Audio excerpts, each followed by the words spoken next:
కాంగ్రెస్ కోసం బీఆర్ఎస్ నుంచి బయటకు వచ్చేసి ఓట్లు చీల్చి రేవంత్ రెడ్డి సర్కార్కి ఫేవర్ చేద్దాం అనుకుంది. రైట్ టు స్పీచ్ ఒప్పుకుంటారా? చెప్పండి, ఒప్పుకుంటారా? ఇలాంటివి ఒప్పుకోనప్పుడు మరి ప్రొఫెసర్ నాగేశ్వర్ చేసిన పని ఏంటి? అన్నిటికంటే విచిత్రం ఏంటంటే ఆంధ్రప్రదేశ్లో బీజేపీ వాళ్ళు ఇప్పటిదాకా మౌనంగా ఉంటారు. ఈ టాపిక్ పైన స్పందించడం కూడా స్పందించట్లేదు సరిగ్గా.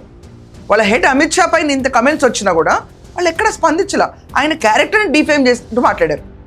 రెండో విషయం, ఇక్కడ కూర్చున్న సదరు జర్నలిస్ట్ అందరూ ఏమంటున్నారంటే పవన్ కళ్యాణ్ని, చంద్రబాబుని ఇలా ఇష్టం వచ్చినట్టు మాట్లాడుతున్నారు. ఫస్ట్ ఆఫ్ ఆల్ కంప్లైంట్ ఇచ్చింది ఏపీ గవర్నమెంట్. పవన్ కళ్యాణ్ గారు కంప్లైంట్ అక్కర్లేదు, ఏం అక్కర్లేదు అన్నా కూడా జనసేనలో కార్యకర్తలు కంప్లైంట్ ఇచ్చారు. దానికి ఆళ్ళని తిట్టడం ఏంటి? ప్రజాస్వామ్యం గురించి మాట్లాడే అర్హత కూడా లేదు. ఏంటి చదువుకుండా ఆయన? సినిమా వాళ్ళు ఎవడు చదువుకోడు, సినిమాల్లో ఎవడు ఉంటాడు? చదువు లేనోడు, శీలం లేనోడు, సంస్కారం లేనోడు, తాగుబోతులు, వాగుబోతులు, వదురుబోతులు, తిరుగుబోతులు వాళ్ళే కదా. ఇక్కడ ఏమంటున్నారు?